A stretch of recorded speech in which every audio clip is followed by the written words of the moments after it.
Saya lakukan Lanjut ke latar belakang dibacakan oleh Salsabila. Dari sini ada latar belakang. Nah, prospek pengembangan usaha konveksi ini sangat menjanjikan karena melihat persaingan akan barang ini semakin meningkat dari tahun ke tahun. Nah, oleh karena itu tertarik untuk mengembangkan bisnis ini pada masa sekarang dengan memberikan harga terjangkau dengan kualitas yang bagus. Nah, dengan melihat pertumbuhan manusia yang semakin hari meningkat dan tentunya kebutuhan akan pakaian yang meningkat, maka dengan landasan pemikiran ini kami memilih judul plan bisnis pabrik konveksi pojok project. Nah, selanjutnya sasaran dari bisnis konveksi pojok project ini adalah pria dan wanita dewasa dengan umur sekitar 18 sampai 40 tahun. Nah, kelas ekonominya menyusul seluruh kalangan, baik ekonomi kelas rendah sampai ekonomi kelas menengah maupun ekonomi kelas tinggi. Nah, sasaran targetnya adalah masyarakat yang menyukai fashion simple, elegan, fashionable, serta yang sedang mengikuti tren. Nah, ini perencanaan bisnis video pojok project. Perusahaan ini bergerak di bidang konveksi pakaian. Jadi bisnis ini dikhususkan untuk pakaian jadi pria dan wanita dewasa sedang tren atau mengikuti perkembangan zaman dan rancangan dengan model yang menarik. Perusahaan pojok project bidang usaha kaos, kemeja dan fashion wanita. Alamat perusahaan Majalengka.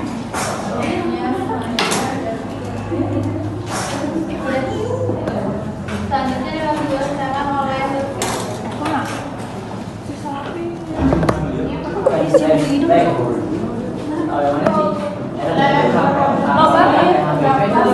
organisasi mengenai perusahaan konveksi yang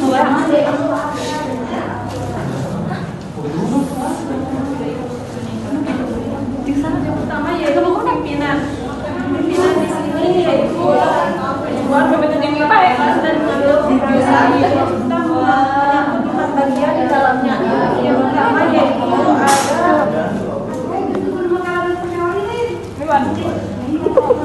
finance and administrasi yang di dalam yang pertama yaitu salah satu bagian yang tanggung jawab terkait proses pengadaan barang dan jasa, yaitu untuk mengelola seluruh proses terkait mengenai perencanaan, pemantauan dan juga persediaan. Kemudian yang kedua accounting ini bertanggung jawab untuk memeriksa dan juga melakukan verifikasi transaksi keuangan perusahaan, melakukan pencatatan dokumentasi serta tugas menyusun laporan keuangan.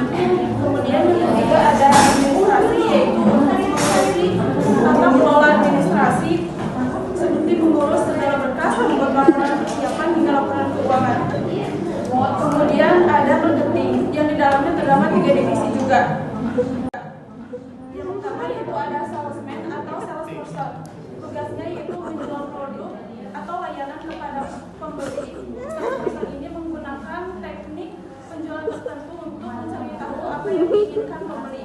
Kemudian yang kedua yaitu internal sales, yaitu disebut tim sales yang mengandalkan teknologi untuk komunikasi jarak jauh seperti komunikasi digital. Kemudian yang ketiga yaitu ada desain, yaitu rancangan yang dibuat untuk menarik perhatian konsumen dengan menggunakan dua estetika dalam kemudian di sini ada profiling atau investment capital terdapat 3 bagian. Yang pertama yaitu planning, yaitu perencanaan memikirkan langkah ke depan dengan melakukan rangkaian persiapan. Kemudian yang kedua yaitu material management. Planning merupakan suatu metode menentukan kapan dan berapa jumlah komponen dan material yang nggak bisa. Kemudian yang ketiga yaitu delivery, yaitu suatu proses pengangkutan atau Kerbasakar kamarnya kan bisa malam. Kenapa dapetnya malam? Jadi di sini terdapat 4 bagian. Yang pertama yaitu ada assembly, yaitu mesin untuk memotong Udah ditangkap tadi pagi? Udah ditangkap tadi pagi? Yang mana? Nggak tahu.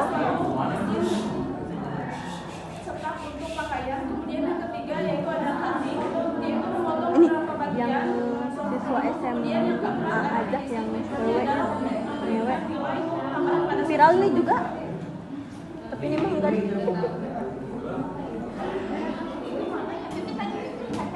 Baik, selanjutnya akan nggak semua di kecahayaan anjir. Akan rencana sendiri di sini ada rencana skala produksi. Produk yang kita akan produksi itu ada baju kaos, kemeja, kebaya, celana, jas, blazer, pakaian wanita.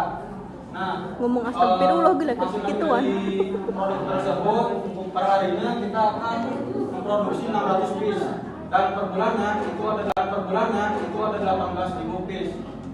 Dan per tahunnya bisa hitung sendiri ya. Di sini ada kebutuhan mesin Ya nggak produksi. tahu, ya bocor. Pasti kita akan membutuhkan mesin ya, seperti yang sudah dijelaskan oleh Lutfi. Mesin di sini ada komputer, video mesin pola, mesin foto, Ya, dihilangin setrika, atau mesin enggak. press, mesin jahit. Nah, selanjutnya,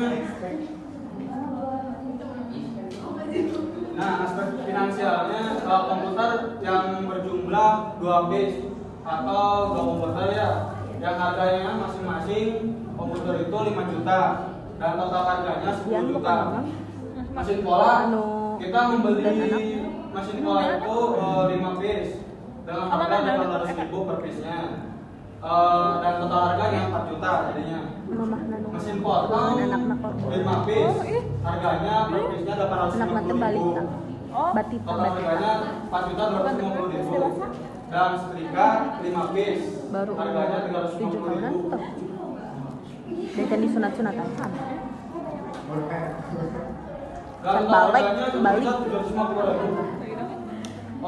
Mesin press 5 piece harganya 1 juta per piece. Total harga 5 juta. Mesin jahit 5 piece harganya 1.500.000. Total harga 7.500.000 dan totalnya semuanya 32.500.000. Lanjut.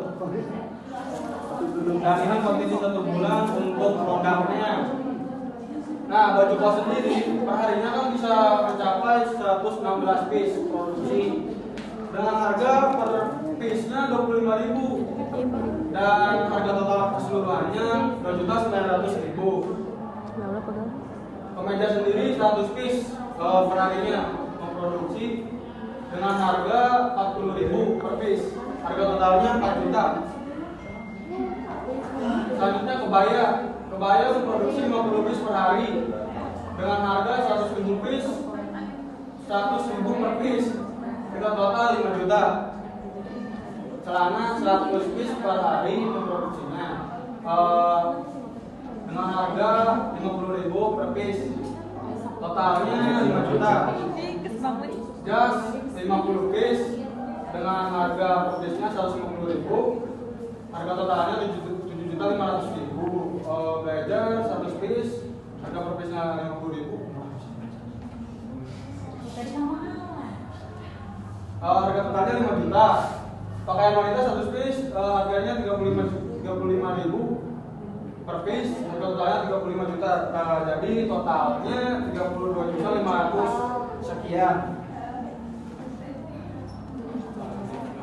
Sekitar 50% volume penjualan publik sebesar 220.000 pieces dan untuk tahun selanjutnya pada tahun 2023 sebesar 35% dan penjualan sebesar 30.000 pieces dan tahun selanjutnya 100% dan volume penjualan publik sebesar 40.000 pieces.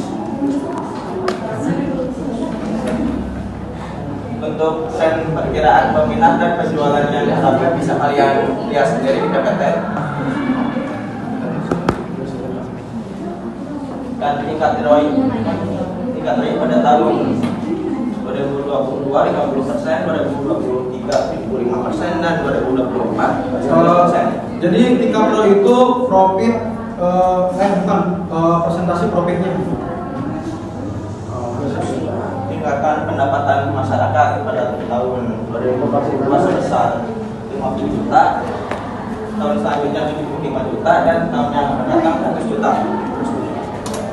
Kesimpulan, dengan demikian penulisan menyampaikan bahwa usaha konvensi merupakan usaha yang menguntungkan jika dilakukan sistem yang terperinci terlebih dahulu guna meminimalisir resiko kerugian.